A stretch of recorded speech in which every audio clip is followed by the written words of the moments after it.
Olá! Estou muito entupida. A minha voz vai estar um bocado esquisita, mas fiquem comigo que vai valer a pena.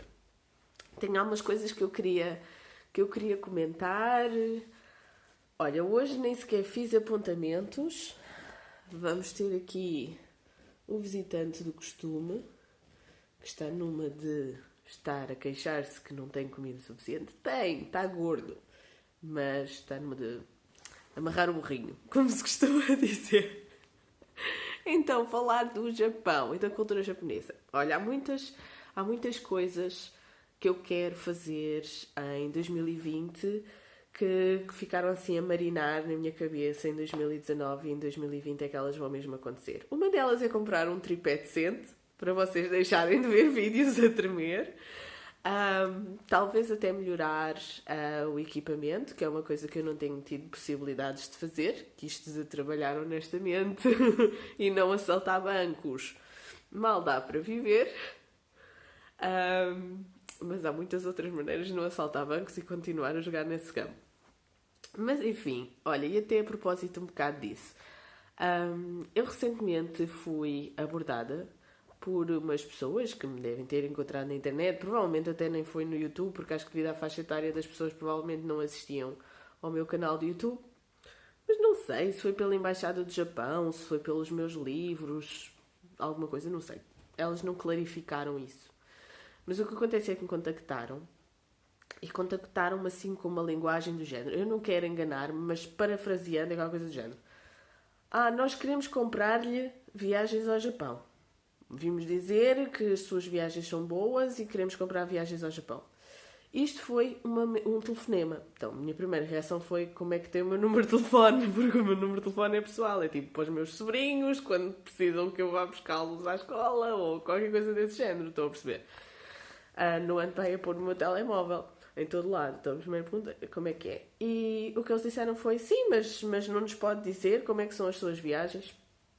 E a conversa que eu tive que ter com as pessoas, uma vez que elas partiram logo dessa atitude e desse erro, foi esclarecer o erro, foi dizer não, eu não vendo viagens, se está interessado em comprar viagens, posso-lhe recomendar 3 ou 4 agências de viagens, nacionais e internacionais, que eu acho que têm itinerários e viagens ao Japão interessantes, dentro do normal daquilo que é possível fazer num registro de turismo massificado. Mas não, eu não vendo viagens. Então, mas não faz viagens ao Japão, mas nós sabemos que faz e por isso é que lhe estamos a ligar, já sabemos quando é que queremos ir. E eu senti que havia ali da parte daquele telefonema uma espécie de, uma postura muito, nós sabemos, nós queremos, faça isto. que é a personalidade das pessoas. E eu tentei ser educativa e de esclarecer e cheguei ao ponto de ter que dizer às pessoas que estavam equivocadas naquilo que acreditavam que era como funcionava o setor do turismo. Porque o que as pessoas achavam era que eu ou outra pessoa qualquer vende viagens. E então eu queria deixar aqui no vídeo, porque talvez haja pessoas que tenham esta confusão, ou que, pior ainda, e essa é a minha preocupação, porque depois eles acabaram por dizer, não, então vamos comprar a outra pessoa. E eu percebi, estas pessoas vão ser enganadas. Então é assim, meus amigos, portugueses, brasileiros, estejam a viver no Japão, em qualquer parte do mundo. As viagens como um produto comercial, que inclui, por exemplo, um voo, vários alojamentos e a revenda de certas coisas como entrar em atrações, ir a espetáculos, visitar coisas que exigem bilhetes. Isso é uma viagem. Uma viagem é constituída pelo transporte até lá ou não, depende, algumas não incluem voos, outras incluem, mas o alojamento, que é marcado pela agência de viagens, a entrada nesta ou naquela atração, que é marcada pela agência de viagens, etc. E depois eles fazem um pacote com isso, veem quanto é que isso lhes custa, põem o lucro deles, põem o que eles gastam nos serviços, etc. E vendem a viagem. Então eles estão a revender coisas que são o voo, o alojamento no hotel, a entrada na atração X, o serviço de contratar o guia no local, se for esse o caso, que haja um guia local para contratar, o serviço do chofer e da pessoa que vos vai receber ao aeroporto, se esse for um serviço a contratar. Portanto, a agência de viagens vai buscar a operadores turísticos dos locais ou pessoas certificadas para prestar determinados serviços, como o guia intérprete, e depois, como é uma empresa, tem o seu lucro e depois vende-vos isso. Eu estou a olhar para ali, porque ele está quase a deitar balanças lá embaixo. Pronto, então é assim, isso é uma viagem, e as pessoas compram viagens a agências de viagens, ok? Agora, se vocês estão a lidar com um consultor, que é o que eu sou, ou o que muita gente é, parece que há muita confusão em Portugal acerca disto, isto é tudo super banal no Japão e em todo o resto do mundo, inclusive na internet, se pesquisarem. Um consultor é uma pessoa que é especializada, e se não for especializada não é um consultor, é um wannabe, é um viajante experiente, está bem? Pode ser um viajante experiente, mas não é um consultor.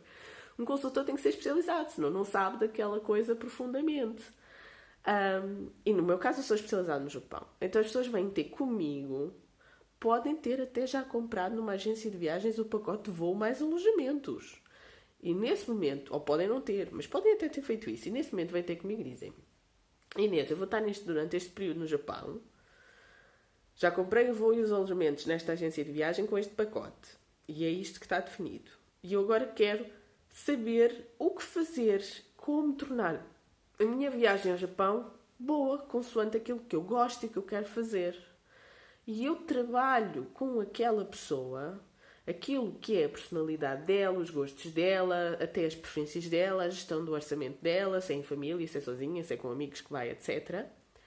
E eu crio um plano baseado naquilo que eu sei do Japão, que é mais do que essa pessoa sabe, porque é um turista e eu sou especialista, e eu proponho àquela pessoa coisas, algumas que correspondem ao que a pessoa pede, e muitas, cada vez mais, que a pessoa nem sabe que existe, ou que é uma possibilidade. Então eu tenho que conhecer muito bem o país, a sociedade, a cultura, o património, a circulação, tudo, neste caso o Japão, para dizer à pessoa: olha, eu acho que ia gostar disto, veja lá, é assim, é assim, é assim, o que é que acha de fazer esta atividade ou fazer esta visita, o que é que acha de ir ali, acolá? E aí eu retenho da pessoa a resposta dela: sim, sim, é mesmo isso, olha, como é que adivinhou que eu ia gostar disso? Como é que adivinhou? É experiência, não é adivinhar. É trabalho. Então, é isso que um consultor faz. Ou uma pessoa vem ter comigo, ou um grupo de amigos, ou uma família, ou um grupo de alunos, ou uma câmara municipal, ou estou a dar exemplos concretos que já aconteceram. Agrupamentos escoteiros, já aconteceu. Vêm ter comigo e dizem: queremos ir nestas alturas, não temos nada, não sabemos como fazer nada. E aí eu tenho que lhes dizer: mas, e isto é muito importante, eu como pessoa não vou marcar os voos deles. Eu, como pessoa, não vou marcar o alojamento deles. Eu vou estar com eles, a acompanhar e estar, muitas vezes fisicamente, faço viagens de carro 2 horas para estar com as pessoas, enquanto marcam os voos, enquanto marcam os alojamentos, enquanto marcam as atrações. Portanto, depois de nós fazermos e trabalharmos o plano, o itinerário e tudo o que vão fazer para ser a sua viagem de sonho, eu estou com eles como consultora a auxiliá-los a fazer tudo isto no melhor preço possível, minimizando o número de intermediários, dando informações complementares que não existem nos websites, que são muito difíceis de encontrar, ou que não existem em outra língua que não seja o japonês, explicando-lhes: olha, que isto parece que é assim, mas não é, isto está neste vídeo deste youtuber, mas não é assim quando se lá vai, estas duas coisas afinal têm uma distância muito grande, não é prático ficar alojado ali por causa do sistema de transporte. Estão a perceber? Um consultor é o vosso cérebro do destino que vocês querem ir. Ele não vos vende pacotes já feitos. Isso é o que fazem as agências de viagens. Agora, onde é que os dois mundos se podem cruzar?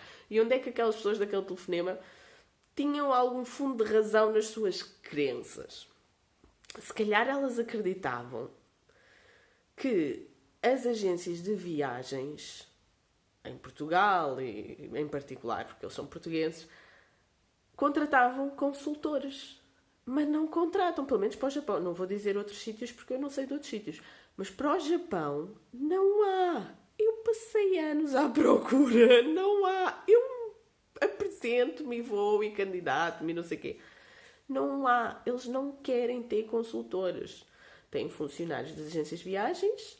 Às vezes nem sequer são funcionários. Às vezes são pessoas que estão num regime de prestação de serviço a recibos verdes ou não estão sequer e são ocasionais e são tipo, olha, tu já viajaste, sei lá, já viajaste à Conchichina. Não vou dizer nada concreto, que é para não parecer que estou aqui a falar a ninguém em particular, porque não estou.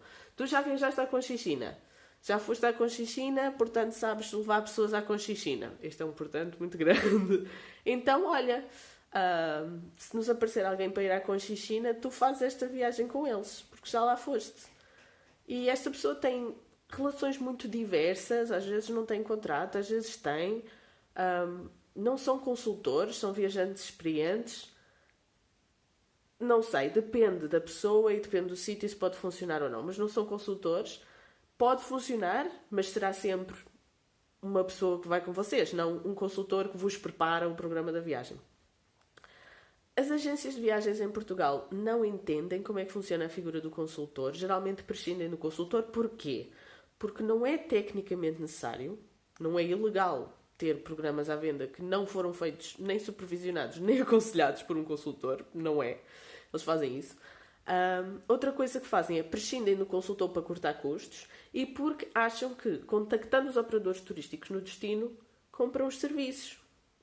Então, tem pessoas que têm muita experiência, muitos anos, e sabem muito bem ver a relação custo-benefício de este voo, este itinerário, vamos contratar este guia local ou não, vamos contratar esta excursão que vai de autocarro e leva as pessoas ao Monte Fuji ou não.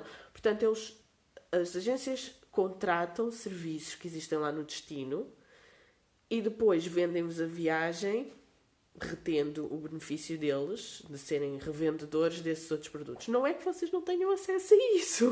Vocês têm. Se tivessem um consultor, toda a gente tem. Algumas coisas são exclusivas para agências de viagens, mas muito poucas. Hoje em dia é assim mesmo muito, muito raro. E no Japão em particular, eles estão muito, muito voltados para o chamado turismo personalizado, aconselhamento pessoa a pessoa, conteúdos exclusivos, etc. Então eles têm... muitas vezes estão a criar websites em inglês, estão a contratar youtubers para irem fazer vídeos de sítios, ou de experiências, ou de lugares, ou de hotéis, ou de restaurantes, ou de coisas temáticas. Portanto, eles estão muito como é que nós fazemos chegar os nossos produtos turísticos ao que vai deles beneficiar, ao consumidor final. E estão cada vez mais a criar conteúdos para que o consumidor final os possa encontrar e contratar diretamente. Porquê? Porquê é que no Japão tem havido isto e porquê é que no Japão tem havido inclusive financiamento do governo do Japão e dos governos das prefeituras do Japão para que os operadores turísticos, as associações culturais, as organizações não governamentais que promovem o desenvolvimento de certas áreas à volta do turismo ou que promovem as artes e as culturas tradicionais do Japão através dos benefícios de terem visitantes. Porquê é que há financiamento do governo central e do governo das prefeituras para isto? Especificamente, criar conteúdos para o consumidor final. Pôr websites em inglês, criar vídeos, contratar vloggers, bloggers, consultores, etc. Há muito dinheiro nisto no Japão porque eles querem chegar ao consumidor final diretamente, porque eles aprenderam ao longo dos últimos anos que as agências de viagens estrangeiras, e sobretudo as do Sudoeste Asiático, eles têm um grande problema com o excesso de turismo da China, por exemplo, mas outras começaram a vender pacotes do Japão porque o Japão passou a ter preços mais competitivos. Vou explicar em detalhe.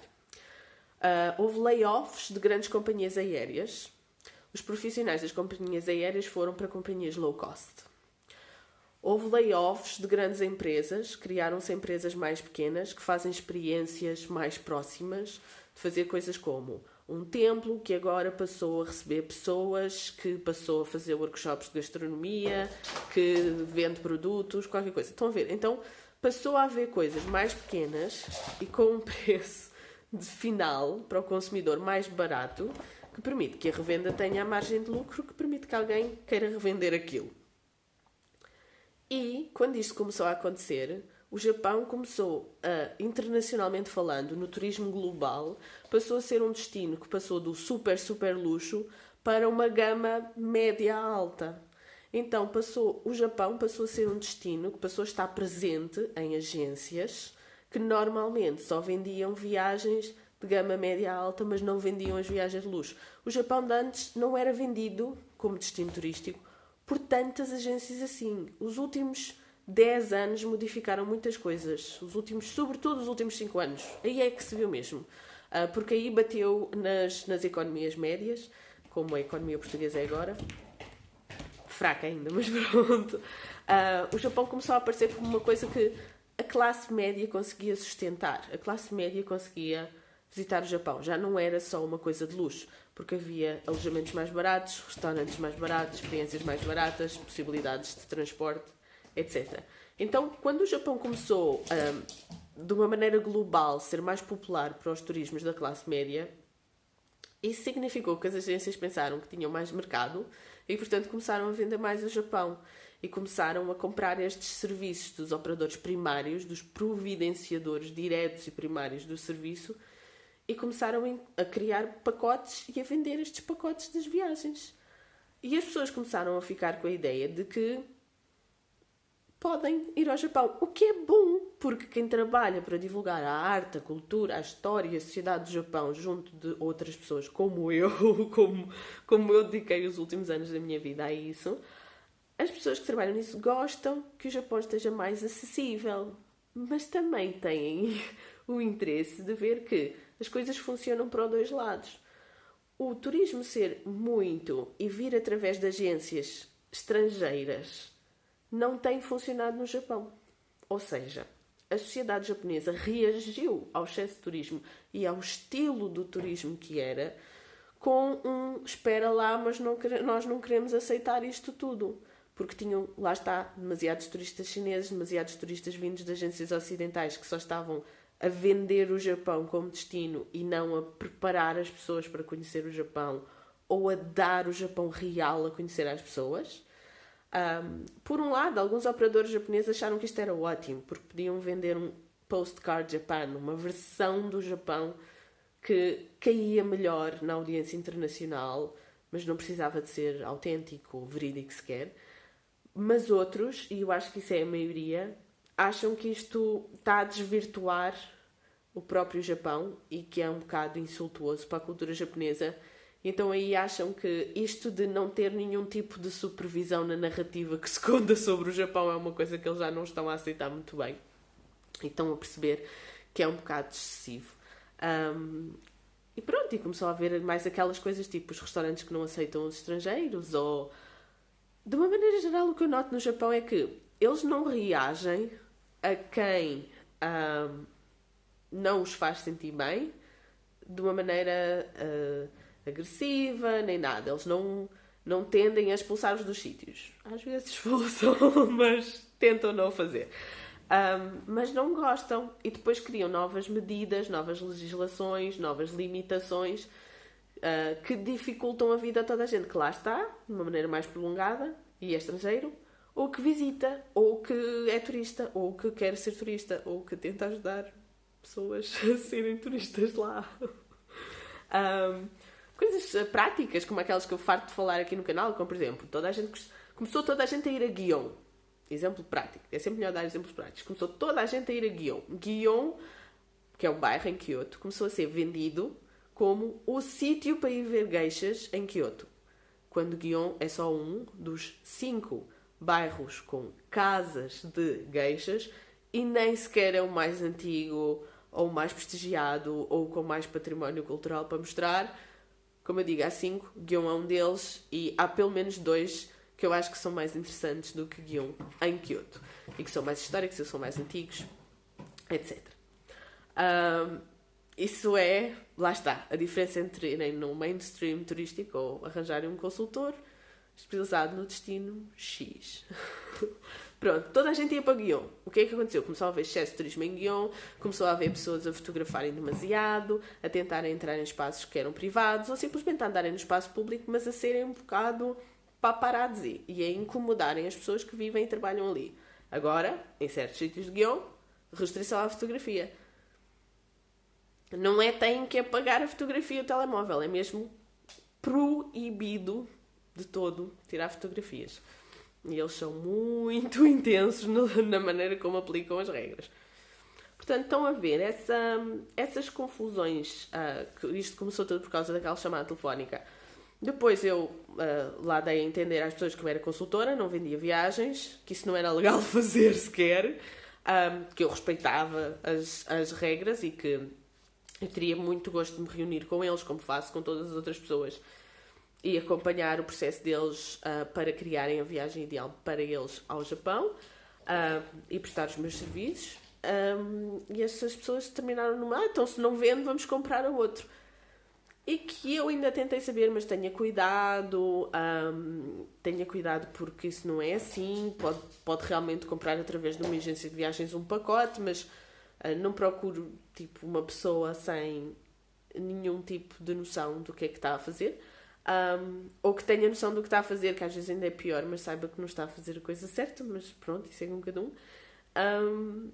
Pronto, ainda tentei mais tipo, perceber o que é que eles queriam. No fundo, eu queria perceber o que é que eles querem dizer com isto de vou comprar a outro. Isto vai ser... Porque o meu medo é que depois eles voltem para mim com problemas, porque isso já me aconteceu. Pessoas que estão no Japão e que, abandonaram-nos. E eu a tentar perceber porque é que abandonou e não sei o quê. Porque é que estão sozinhos, porque é que dizem que o abandonou e não sei o quê. Não, é que nós não estávamos a gostar daquilo porque tínhamos que pagar as refeições e então saímos do grupo e agora queremos saber o que fazer. E eu, mas desculpe, mas você contratou um serviço. Contratou, foi numa agência de viagens e tal. Pois, mas temos que pagar as refeições, então, mas incluía as refeições. Nós pensávamos que sim, mas afinal não e tal. Dizer, olha, é assim, está no Japão, neste preciso momento. Eu não o posso ajudar porque estou em Portugal. Era o seu caso. Contratou uma agência, que não é uma agência com a qual eu trabalho, nem sei. Nem quero saber nomes. Portanto, vai ter que contactar a sua agência. Então, mas não nos pode ajudar? Eu, mais uma vez, não me contrataram a mim e agora tenho um problema. Então, no Japão, tenho que se queixar a quem contratar. Não pode fazer queixa ao governo e não sei o quê. Às vezes, não sei, as pessoas devem achar que eu tenho superpoderes. E eu... Este vídeo devia ser um daqueles vídeos das coisas mais loucas, porque estou a dizer muitas das coisas que vocês devem achar. Isto é muito louco. Meus amigos, a minha vida é assim, é muito louca. Tem coisas muito difíceis de acreditar, mas é verdade. E pronto, e nesse caso também tive que dizer, façam a queixa àqueles que vocês acharem que têm que fazer a queixa. Eu não estou aí, não me contrataram, não posso ajudar. Pronto, e estes eu telefonei-me, depois desligaram. Não fiquei com dados pessoais deles. Espero que não voltem a telefonar a pedir SOS.